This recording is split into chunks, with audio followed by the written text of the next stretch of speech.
ברוכים הבאים לסרטון שבו נלמד על הורדת והתקנת אפליקציית ידידים פלטפורמה.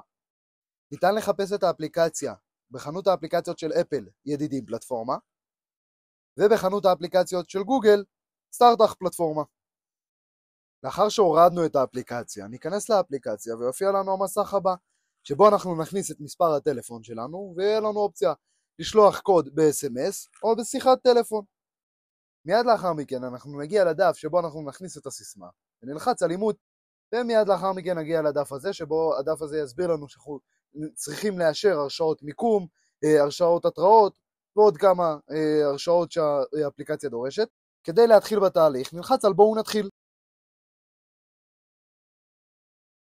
אחרי שאישרנו את ההרשאות, נגיע לדף הזה שבו אנחנו נשלים את הפרטים, שם פרטי ושם משפחה, ונלחץ על שמירה.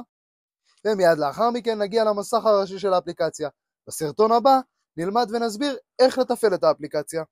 במידה ואחרי שהכנסנו את השם שלנו הגענו לדף הזה, נפנה למנהל עם צילום מסך כדי שיטפל בזה.